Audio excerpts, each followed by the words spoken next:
Nós vamos meditar na palavra de Deus agora e hoje eu vou falar, se Deus permitir, sobre o perigo do pecado.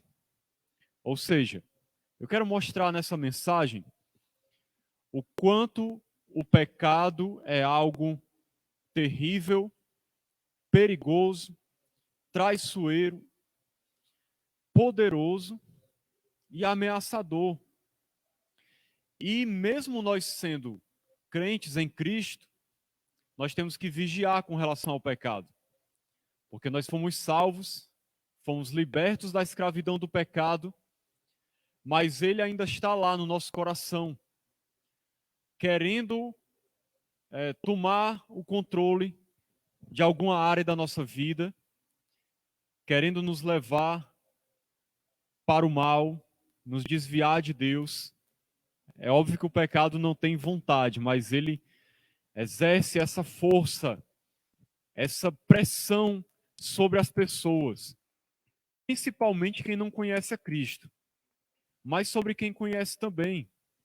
Nós somos chamados, em várias partes da Bíblia, a vigiar e a ter cuidado para não tropeçarmos, para não cairmos, para não chegarmos a desobedecer a Deus e fazer algo que não agrade ao Senhor. Vamos ler aqui no livro de Tiago, capítulo 1, versículo 14. Tiago 1, 14. Diz assim a palavra de Deus: ao contrário, cada um é tentado pela sua própria cobiça, quando esta o atrai e seduz. Então a cobiça, depois de haver concebido, dá à luz o pecado, e o pecado, uma vez consumado, gera a morte. Amém. Meus irmãos, esse texto de Tiago, eu li aqui inicialmente para mostrar como é poderoso o pecado e como ele age nas nossas vidas. Jesus disse que todo o mal procede de dentro do coração do ser humano. O mal não vem de fora, principalmente, mas de dentro. A nossa luta maior é contra a maldade que está dentro de nós. O diabo é mau e ele nos tenta e ele quer nos fazer cair, e ele faz isso tentando nos levar a ceder aos nossos desejos. Assim, caindo em pecado, como ele fez com Adão e Eva. A nossa luta principal é contra nós mesmos, é contra a nossa carne. Lá em Gálatas diz que a carne milita contra o espírito e o espírito milita contra a carne. E essa luta é constante nas nossas vidas. Nós vemos aqui nesse texto que diz que nós somos tentados pela nossa própria cobiça, ou seja, o desejo carnal que há dentro de nós de fazer algo que não é da vontade de Deus. Esse desejo nos atrai, exerce uma força atrativa sobre nós, para que a gente faça algo que desagrada a Deus e agrade a nossa carne. E aqui diz que quando cada um é tentado pela sua própria cobiça, esta o atrai e seduz. É isso que ela faz, atrai e seduz a pessoa, para que a pessoa caia em tentação. Então, uma vez que essa cobiça foi concebida, preste atenção no processo. Uma vez que você cedeu ao desejo e pecou, seja qual for o pecado, quando essa cobiça é consumada, esse desejo, ela dá à luz o pecado. O pecado acontece de fato quando você cede ao desejo que há dentro de você. E como diz o texto, o pecado, uma vez consumado, ou seja, ele se instalando na sua vida e ali permanecendo, não havendo arrependimento nem mudança de vida, ele gera morte. Pecado gera morte. Como diz lá em Romanos 6:23, o salário do pecado é a morte. É isso a consequência de quem vive no pecado, é escravo dele, foi dominado por ele e nunca se arrependeu e buscou o perdão de Deus por meio de Jesus Cristo, que morreu por nós para nos perdoar de nossos pecados. Então é assim que o pecado faz na vida de uma pessoa. Agora, eu li esse texto para servir de base e introdução para a nossa mensagem, mas eu quero mostrar aqui, lá em 2 Samuel, capítulo 11, pode abrir aí em 2 Samuel, capítulo 11, a gente vai ficar nesse texto agora. Eu vou ler aqui alguns versículos, porque eu quero mostrar como que o pecado faz isso, dando um exemplo do que aconteceu na vida de Davi, mostrando todo esse processo de dominação do pecado na vida de uma pessoa e a consequência que ele traz, para que a gente nunca ou não venha cair nesse erro, e se cair, que a gente possa se arrepender. 2 Samuel, capítulo 11. Eu vou ler aqui alguns textos, alguns versículos para os irmãos. Acompanhe aí comigo, a partir do versículo 1. Eu não vou ler todo o capítulo, só destaquei algumas coisas. No versículo 1 diz assim: decorrido um ano, no tempo em que os reis costumam sair para a guerra, enviou Davi a Joabe e seus servos com ele e a todo o Israel. Joabe era o chefe do exército de Israel. Davi era o rei de Israel. Que destruíram os filhos de Amon e sitiaram Rabá. Porém, Davi ficou em Jerusalém. Então veja o que estava acontecendo aqui. Israel estava em guerra, Davi mandou os seus exércitos, mas ele ficou no palácio. Ele não foi. E diz aqui que era um tempo em que os reis saíam para a guerra. Seu povo estava lá batalhando, lutando, e ele estava muito tranquilo ali, acomodado no seu palácio, enquanto o povo estava em guerra. Ele ficou em Jerusalém. O destaque aqui é como que uma crítica sutil à atitude de Davi de ter sido negligente para com o seu exército, para com o seu povo, quando ele deveria estar lá na batalha. Isso apenas mostra como muitas vezes nós baixamos a guarda, como Davi, nos acomodamos em alguma situação, às vezes achando que já estamos muito bem espiritualmente, às vezes achando que não precisamos vigiar, que somos fortes, que não temos como cair em tentação, relaxamos nas coisas de Deus, relaxamos na busca a Deus e ficamos assim, como Davi, meio que acomodado e um pouco negligente com relação às coisas de Deus. E nós temos que ter muito cuidado, irmãos, porque como Deus disse para Caim, o pecado jaz à porta, cabe a ti dominá-lo. Ou seja, o pecado é como um inimigo que está à espreita o tempo todo, ali, dentro de nós. E um descuido seu, uma falta de vigilância, de sabedoria, ou um distanciamento de Deus, uma negligência espiritual, você pode cair na armadilha do pecado e, se não tiver cuidado, ser dominado por ele. E aí vamos ver o que aconteceu com Davi nessa situação. Versículo 2 diz: uma tarde levantou-se Davi do seu leito e andava passeando no terraço da casa real. Davi viu uma mulher que estava tomando banho, era ela muito formosa.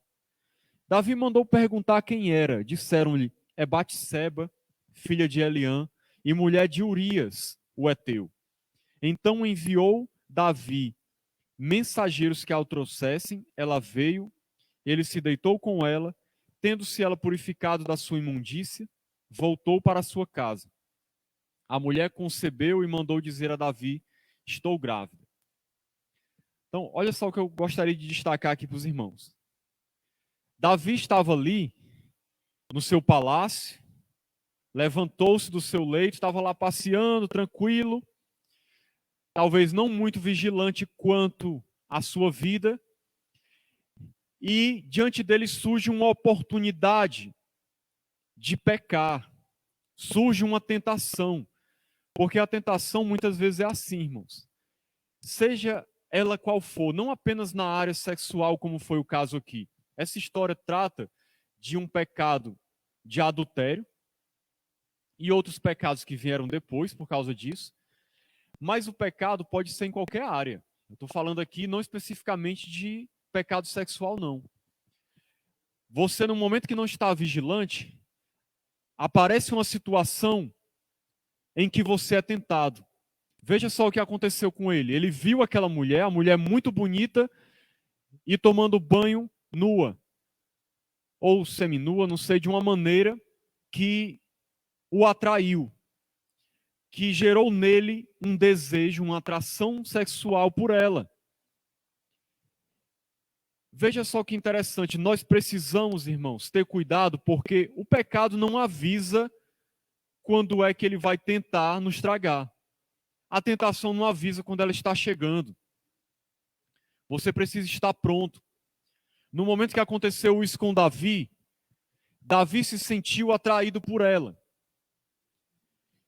Até aí, isso é uma coisa que pode acontecer com qualquer pessoa, qualquer ser humano normal. Especificamente falando de homem, né, do sexo masculino, o homem é muito atraído pelo olhar. E pode acontecer com qualquer homem dele ver uma mulher atraente e se sentir atraído. E principalmente numa situação surpreendente como foi essa aqui, em que a mulher estava tomando banho, isso pode ser mais forte ainda. Isso é coisa que a gente não tem controle, não tem como evitar ser exposto a certas situações que vão nos levar a pecar. E isso não só na área sexual. Alguém pode, de repente, se ver numa situação onde ele se sente tentado a beber, a se embriagar, ou a mentir, ou ele vê uma oportunidade de enganar alguém e se dar bem, ou roubar, ou ser corrupto, ou fazer uma fofoca, passar a perna em alguma pessoa, fazer algum tipo de mal. Isso pode acontecer com qualquer pessoa. Situações aparecem na nossa vida. Nós não temos como evitar isso acontecer. Agora, a grande questão que aconteceu com Davi aqui foi o que a gente leu no texto de Tiago. A cobiça aparece, a cobiça do nosso coração, e nos atrai e seduz. Mas nós precisamos entender, irmãos, que nesse momento nós precisamos estar vigilantes e ter uma atitude muito importante. Qual é?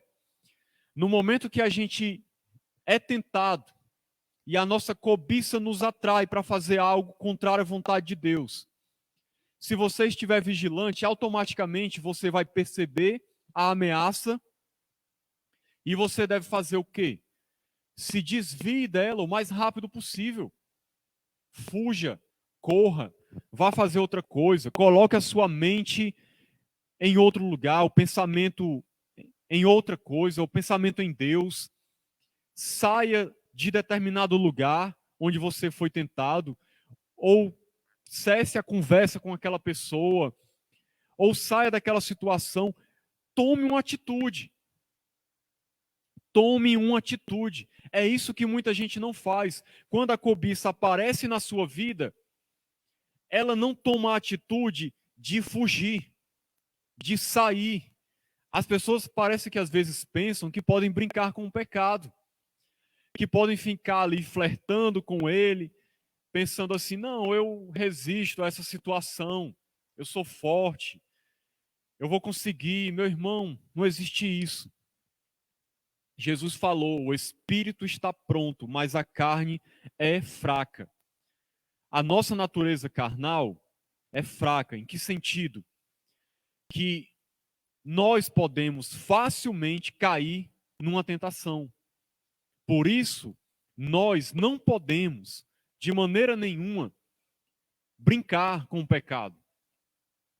Faça como José do Egito. No momento que a mulher tentou segurá-lo para ter relações com ele, ele fugiu, correu, fugiu daquela situação imediatamente porque ele sabia que aquilo ali poderia ser complicado para ele. Muita gente não faz isso. Prefere ficar brincando com o pecado. Meu irmão, o pecado, ele é algo sério. Para fechar esse ponto aqui, eu queria dizer isso. Sempre que você se vê numa situação de tentação, tentação é inevitável, mas você cair nela, é possível evitar. Se você tomar uma atitude, é como diz o ditado, você não pode evitar que um passarinho pouse na sua cabeça, mas você pode evitar que ele faça um ninho. Então, quando você se sentir tentado, tome uma atitude de fugir daquilo. Não brinque. Não pense que você pode aguentar. Fuja, corra. Davi não fez isso.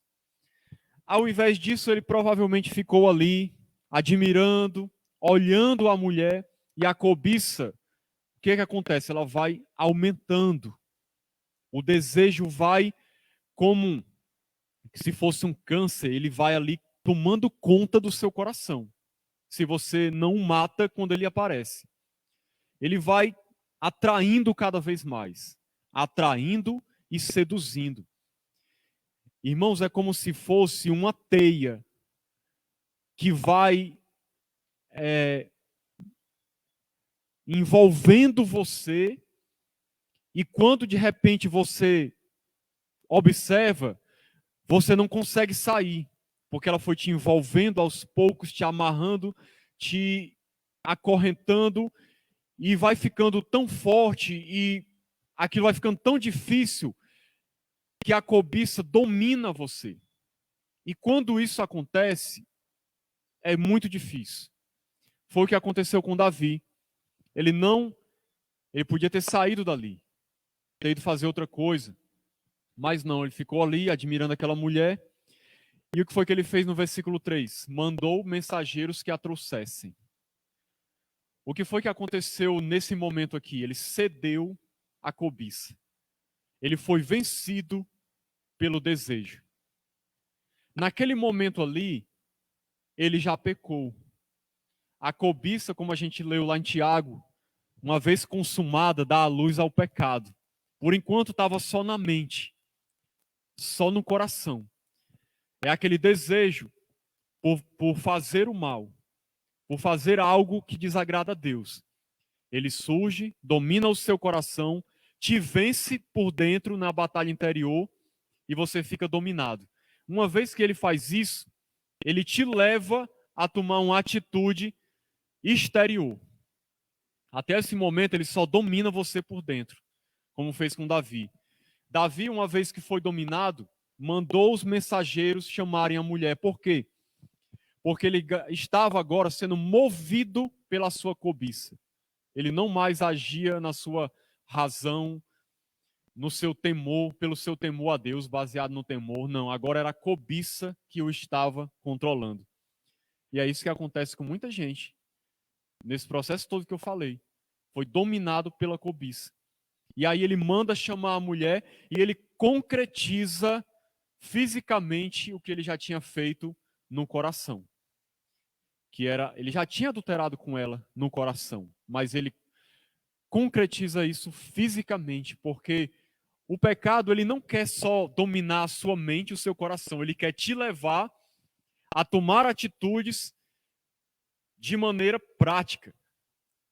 Ele escraviza você de tal maneira que te leva e te controla a fazer coisas, seja o que for, que desagrada a Deus. Foi isso que aconteceu com Davi. Ele chama a mulher e adultera com ela. E o pior, a mulher engravida, fica grávida. E a mulher era casada, esposa de Urias, o heteu. E aí, irmãos, acontece isso com Davi. E isso muitas vezes acontece com muitos de nós, seja qual for a situação, como eu falei. E aí agora, ele estava envolvido totalmente no pecado, já tinha caído no pecado, e agora tinha um problema para resolver. Ninguém sabia ainda do que ele tinha feito, só os mensageiros, né? E ele estava com um problema sério, tinha pecado, desagradado a Deus. Muitos crentes estão nessa situação. Cederam à cobiça, pecaram e estão num estado de desobediência a Deus, num estado de pecado. O pecado está dominando a vida deles. E quando o pecado domina a vida de alguém, você deixa que ele te escravize, a única coisa que ele faz na sua vida, seja qual for o pecado, é destruir você. Ele não faz outra coisa, a única coisa que ele faz é destruir a sua vida. Até onde você deixar. Até o ponto em que você deixar. Enquanto ele estiver escravizando você, ele vai destruindo cada vez mais. É como alguém que está numa areia movediça e vai afundando cada vez mais até morrer. Espiritualmente, ficar completamente frio, afastado de Deus, dominado pela carne. Continuando aqui na nossa mensagem, o que foi que aconteceu depois? Nós vemos que depois de Davi ter pecado, viu que a mulher estava grávida, ele pensou, como é que eu vou resolver esse problema que o pecado trouxe? No versículo 8, nós vemos que ele mandou que fosse chamado Urias, lá da frente de batalha, para que Urias viesse para a casa dele e dormisse em casa com a sua mulher, tivesse relações com ela. Essa era a esperança de Davi. E assim, o marido Urias pensasse que o filho era dele, e assim Davi podia se safar, de certa maneira, das consequências do seu pecado. Veja que no versículo 8 diz assim: depois disse Davi a Urias, desce à tua casa e lava os pés. Saindo Urias da casa real, logo se lhe seguiu um presente do rei. O rei ainda mandou um presente, mandou ele ir para casa. Só que o que foi que Urias fez? Versículo 9. Urias se deitou à porta da casa real, com todos os servos do seu senhor, não desceu para a sua casa. Fizeram-no saber a Davi, dizendo, Urias não desceu à sua casa. Então disse Davi a Urias, não vens tu de uma jornada? Por que não desceste à tua casa? Davi já estava começando a ficar desesperado, porque o homem não queria ir para casa. E ele estava com um problema sério, porque o homem ia descobrir que a sua mulher estava grávida e ia saber que o filho não era dele. E que situação ia ficar para o rei? Porque o rei é quem tinha gerado aquele filho. Versículo 11, respondeu Urias a Davi, a arca, Israel e Judá ficam em tendas, Joabe, meu senhor, e os servos de meu senhor estão acampados ao ar livre. E hei de eu entrar na minha casa para comer e beber, e para me deitar com minha mulher? Tão certo como tu vives e como vive a tua alma, não farei tal coisa. Olha só, irmãos, o homem estava determinado a não ir para a casa dele. E ficou mais difícil ainda para Davi, porque o homem era um homem de caráter. Era um homem leal a Davi, leal ao exército, um homem honrado, ao ponto de se sentir mal em ficar na sua casa enquanto o exército estava lá lutando. Nesse momento ele manifesta mais caráter do que Davi, porque Davi estava em casa, no seu palácio, no conforto, e não estava nem aí para o seu exército que estava na guerra. E o homem estava muito mais preocupado com o exército do que ele. E isso piorou mais ainda a situação, porque Davi deve ter ficado pensando, como é que eu vou fazer? Como é que eu vou resolver essa situação? E como é que eu vou fazer alguma coisa com um homem desse, um homem bom, um homem de caráter? Aí o que foi que Davi resolveu fazer, irmãos? E aí eu quero destacar esse ponto, versículo 14. Pela manhã, Davi escreveu uma carta a Joabe, que era o chefe lá do exército, e lhe mandou por mão de Urias. Escreveu na carta dizendo, ponde Urias na frente da maior força de peleja. Deixai-o sozinho para que seja ferido e morra. Tendo, pois, Joabe sitiado a cidade, pôs Urias no lugar onde sabia que estavam homens valentes. Saindo os homens da cidade pelejando com Joabe, caíram alguns do povo, dos servos de Davi, e morreu também Urias, o heteu. Veja só como é que é o pecado na vida de uma pessoa, irmãos. Como é que acontece o processo de destruição. Quando o pecado te domina e te escraviza e te leva a fazer uma coisa errada, se você é um servo de Deus, você não vai querer que ninguém saiba daquilo. Muitas vezes, para ninguém saber, você vai ter que cometer outros pecados. Muitas vezes uma mentira chama outra mentira, um engano chama outro engano, uma traição chama outra traição, uma desonestidade chama outra, um pecado sexual chama outro, um vício vai chamando outro, porque é como uma bola de neve, vai crescendo cada vez mais. À medida que você está escravizado daquilo, está com o coração endurecido, você vai perdendo a sensibilidade espiritual. Você vai deixando de se importar em pecar. E quando vai surgindo situações em que você se vê na necessidade de pecar para encobrir o que você fez, para que ninguém saiba, você não pensa duas vezes. Porque uma das coisas que as pessoas menos querem é que alguém descubra que ela está vivendo no pecado. Então ela faz de tudo para esconder. Mente, engana, trapaça, trai, faz qualquer coisa. Davi, no caso aqui, estava disposto a ir longe. Para manter o seu pecado em oculto, ele se dispôs a assassinar um soldado leal, fiel, de caráter, para poder tentar encobrir o seu pecado, para que não fosse descoberto. Veja o tamanho da destruição que o pecado faz na vida de uma pessoa.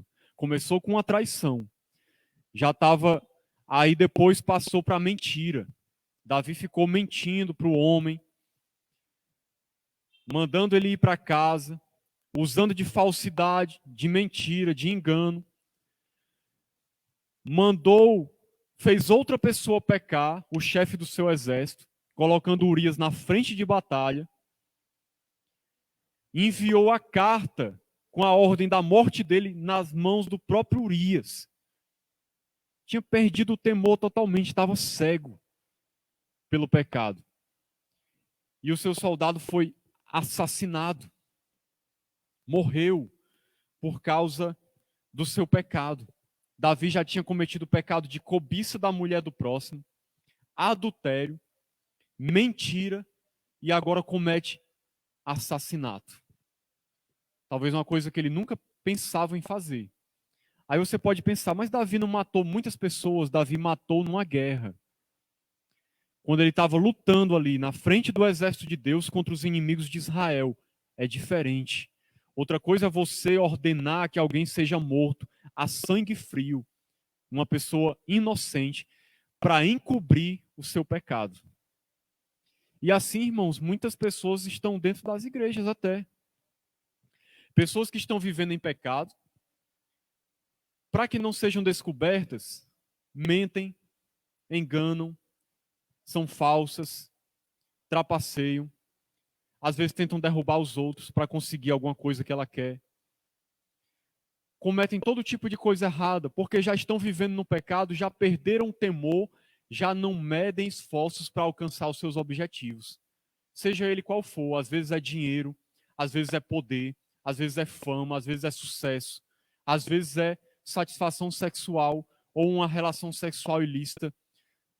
São coisas que a sua cobiça quer e ela já não mede mais esforços nenhum. Começa como Davi, aí caindo num abismo após o outro. Para finalizar, irmãos, eu gostaria de enfatizar o seguinte. No capítulo 12, nós vemos que aparece quem?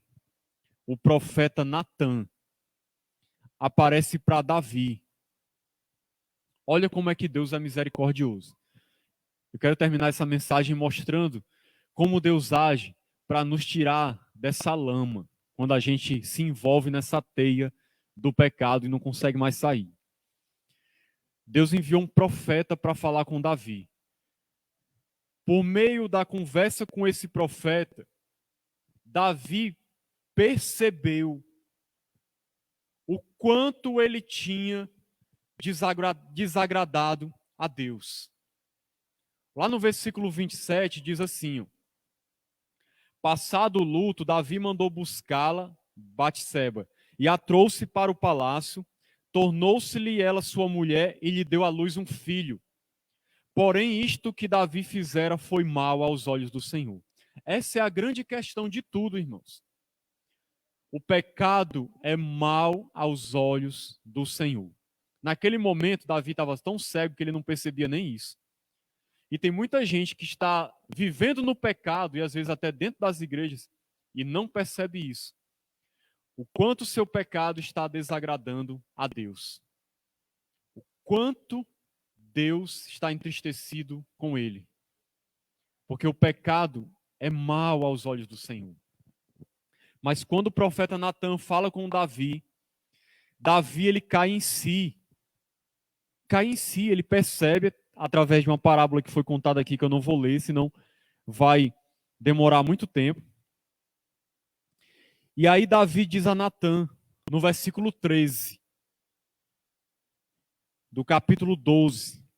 Então disse Davi a Natan, pequei contra o Senhor. Depois que Natan fala com ele, e diz que ele era o homem que estava fazendo aquilo que ele conta na parábola, aquilo de errado. Ele era o homem que tinha pecado contra o Senhor.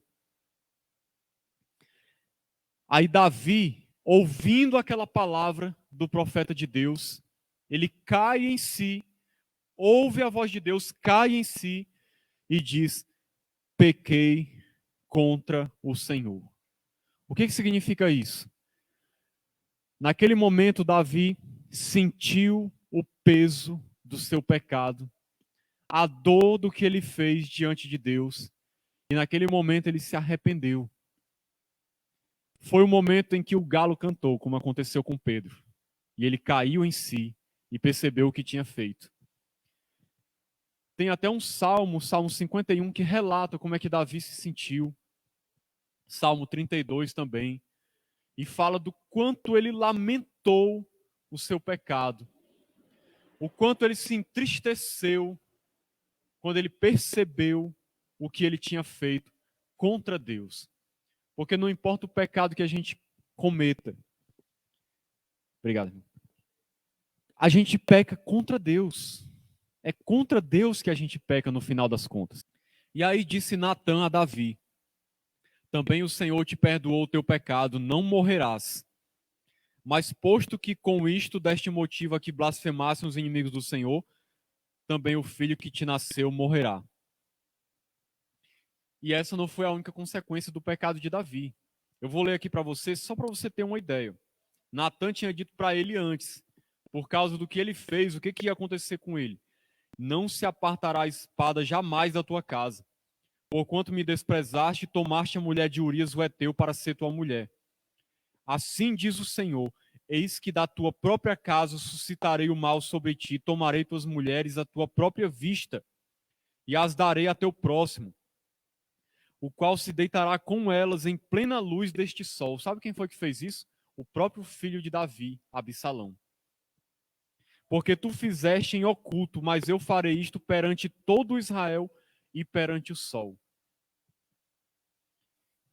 Meus irmãos, queria dizer o seguinte: quando acontecer isso com você, e você se vê dominado pelo pecado, mas de repente Deus falou ao teu coração de alguma maneira, e você percebeu o que você fez.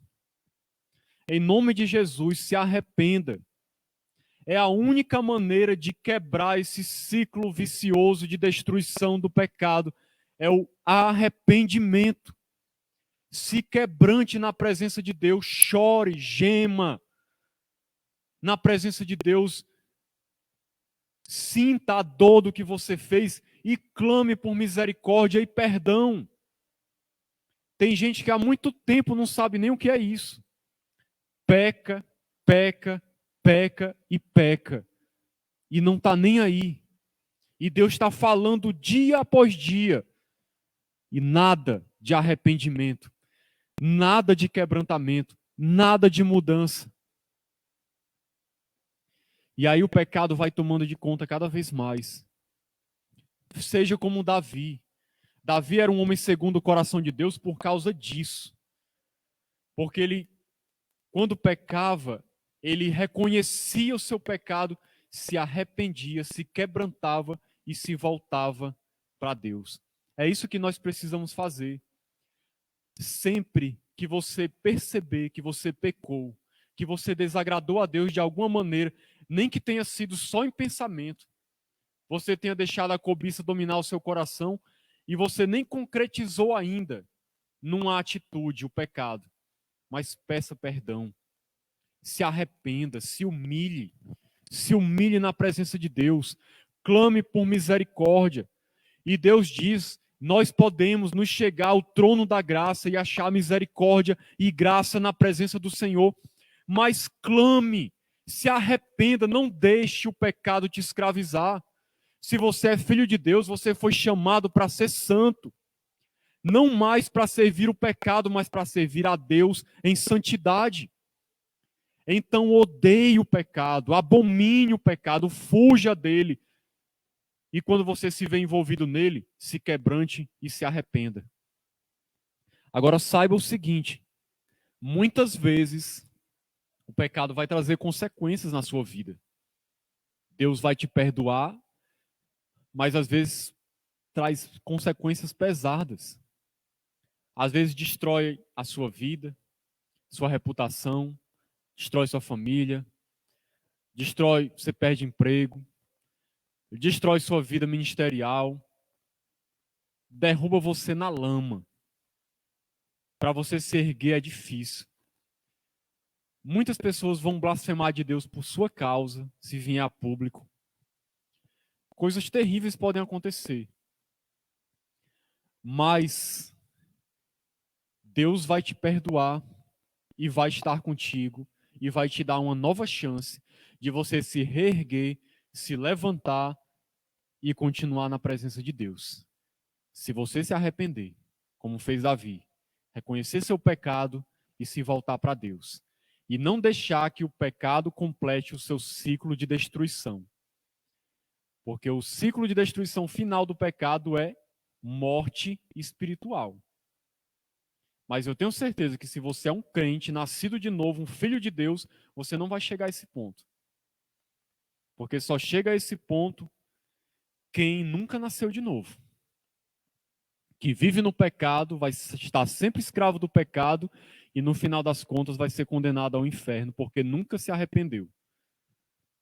Então que Deus nos abençoe e nos ajude a vencer essa guerra todos os dias, em nome de Jesus. Amém. Antes de